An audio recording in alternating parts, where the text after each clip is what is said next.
Welcome to Mechanic. Today we have a 2013 Mini Cooper.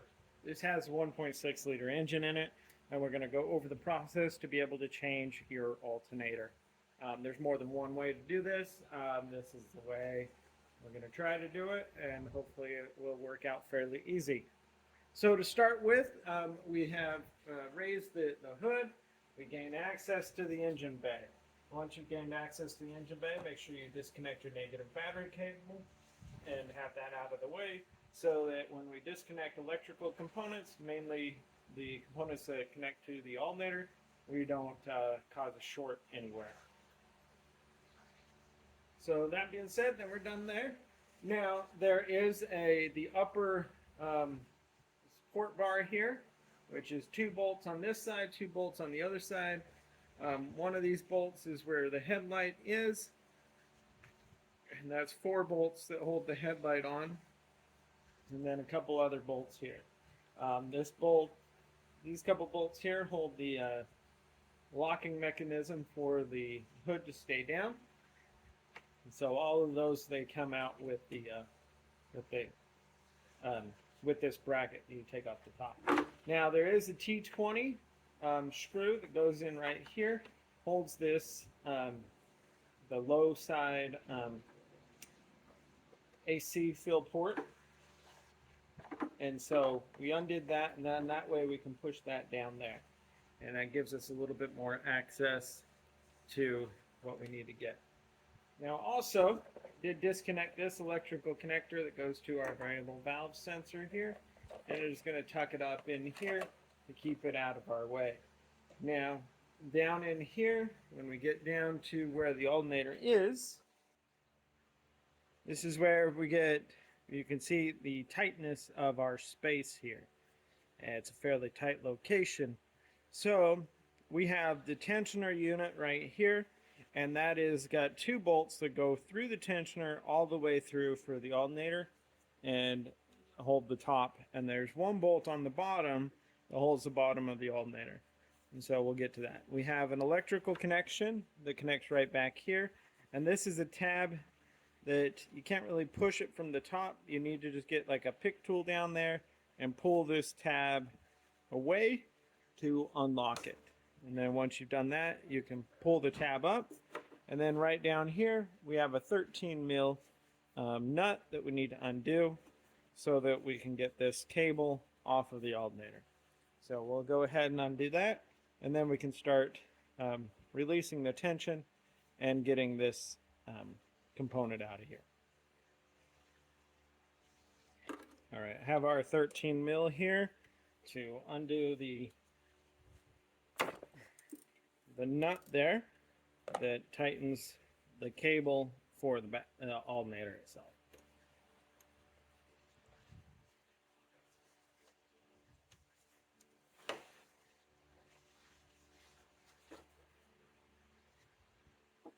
All right, nut undone. Set that aside, and now should be able to just move this cable. So it's removed and loose there, and we'll get the rest of it out of the way and push it to the side there once we get the tensioner unit removed. Now we need to release the tension. Now there's a couple ways. You can either use, it's a 30 mil socket, or there is a special tool that you can use to get on it. Now, you're also sometimes lucky to get a pair of channel locks in here and to crimp it and to twist it back. Or what I have found is that we can use a pry tool, being the fact that we don't have our, we have removed the headlight from over here, coming in from the side here. And so along the frame there, and we're getting grip here onto the tensioner unit itself.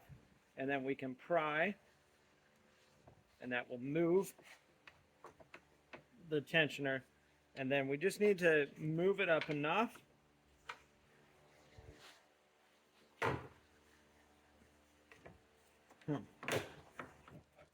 So you may have a 30 mil wrench, which you can get on there, or being able to get a pry tool in here, a good solid screwdriver, enough where we can get that to move up.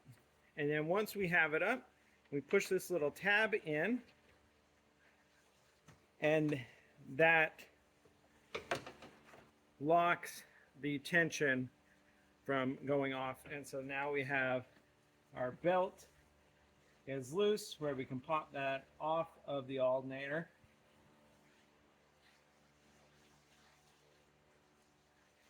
And also we can proceed to remove our tensioner. And so the tensioner is it is an E10 bolt is what we need to get that undone. And we have two on the top here. And like I said, these are going to be fairly long because they're going to go all the way through, because they hold the tensioner and the top, and their multi-purpose tensioner and the alternator.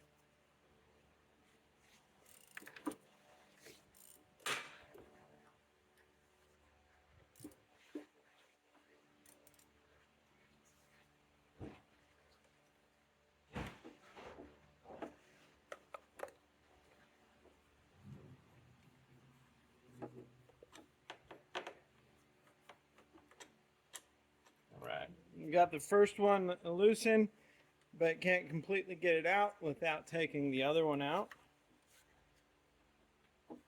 due to our clearance.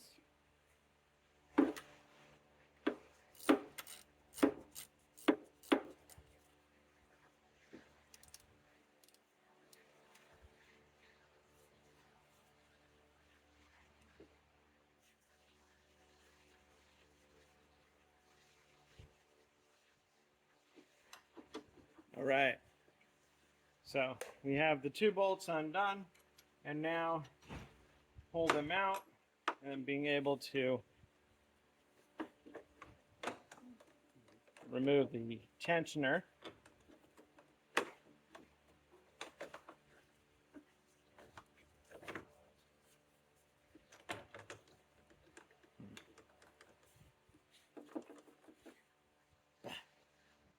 All right, so go and show that there is more than one way to do this job.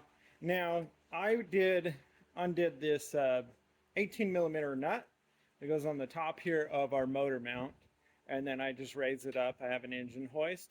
If you don't have an engine hoist of sorts, one thing you can do is use a block of wood under your oil pan. Make sure you've got as much surface space as you can down there, and with a floor jack, being able to jack it up after you undo this bolt. Now, this is one method, because what we're doing is we're raising the engine and we're kind of pushing it to the back as far as we can, you know, with ease. We're not going to put a lot of pressure going backwards. That gives us the space to be able to get the bolts out down through here. And then we're going to find out whether we actually get the space where we can even get our alternator out here, or if we should have just started off from the get-go of coming very close to just removing the whole front end. But we're going to see. So we've got the top two bolts from our alternator undone, and we pull those out, and that is also what holds our tensioner on. And like I said, with the engine raised up and pushed to the back, we have that space to get those out. And now we can remove our tensioner. For if you're replacing the tensioner, that's one way to get your tensioner off, or we're just removing this tensioner so that we can remove our alternator for replacement of our alternator. We have our electric lines here. Let's just go ahead and push these to the side over here, out of the way.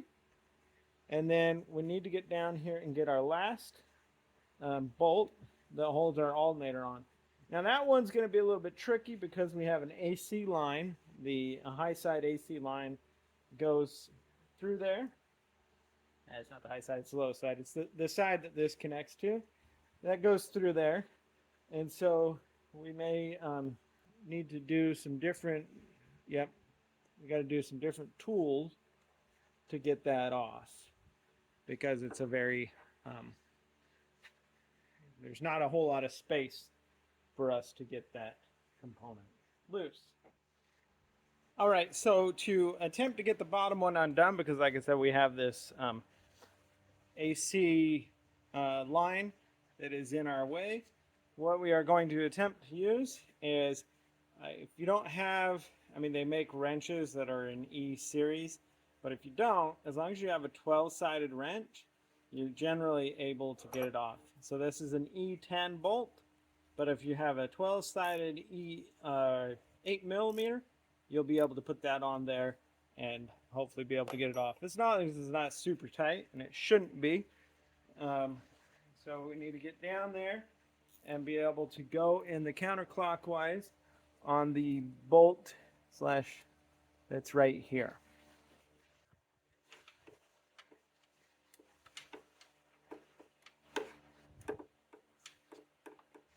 All right, I'm gonna get the wrench down in there.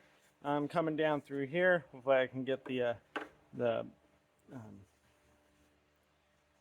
angle to get it off right here, and we'll come back. All right, so we were able to get that bolt loosened with our 8 millimeter 12-sided, and now it's completely loose. Now you can see, like I said, we come to there. We don't have any space to maneuver, but we have enough now that we should be able to pull the alternator off and then get the flexibility to get the rest of it out of there.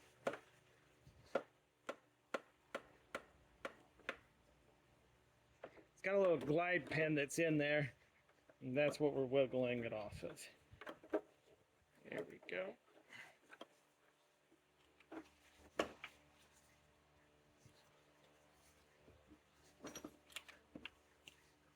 Okay, so we've got half of it. We have it undone, and it's spun in there. And now, being able to see if we can rotate it the right direction, to be able to hopefully pull it up through here without causing too many issues. You may get to this point and see we could be just undo the bolts that hold the AC compressor on, so that that AC compressor will move away from the engine. It will give us the space here to be able to get this out here. And that AC compressor will move away from the engine enough, or should, that you wouldn't have to, say, be draining all the coolant out or vacuuming it down and things like that. But let's first see if we can maneuver it out here without having to do the other way.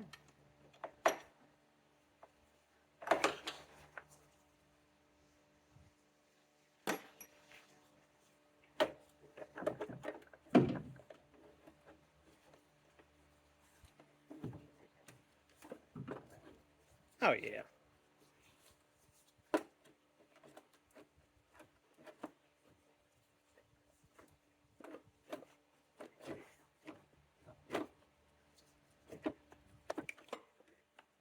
Getting all the flex out of it that we can. We're gonna have to pull this plastic a little bit. Maybe push back on the engine if you can a little bit. We do want to make sure that we're not going to break our sensor there in this process. That's our only last hurdle for trying to pull it up like this. So we're to a point where sometimes it might be better to just take off the rest of this motor mount, and then we might be able to pull it up there. Or we'll actually just take this sensor out. This is a variable valve sensor. We can take it out, and that's one method. Or we could really just undo these bolts here. So we want to have a little bit more flexibility, so I'm going to undo these bolts. Now you wouldn't really be able to gain full access to all these unless you have removed the front bumper. So that's what I'm saying. We're trying to do the method where we don't have to remove anything to remove these bolts, but we can undo these bolts, get a little bit more flexibility, and be able to get this up and out without needing to do anything else more invasive. But that's what we're going to think about. All right, so like I said, there are more than one way to do this, but I'm going to opt to just go ahead and remove the bolt down here. It's a T30 is what you need to loosen the bolt that holds the sensor in, and then I'm going to remove the sensor, and we should be able to clear and pull this up and out.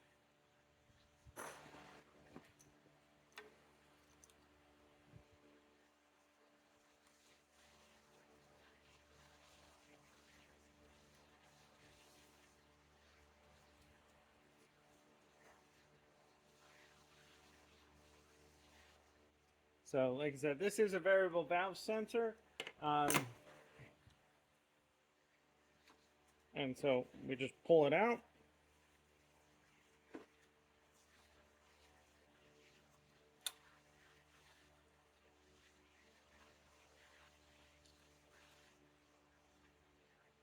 And there we go.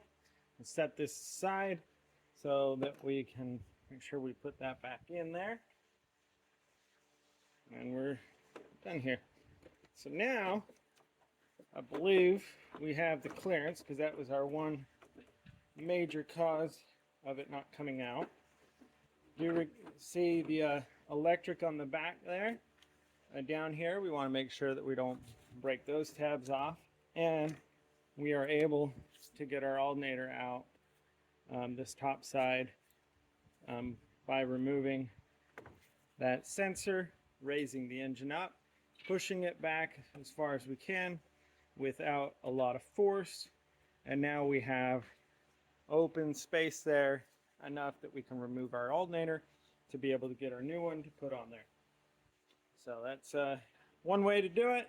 I mean, there are more ways, but this way does work also.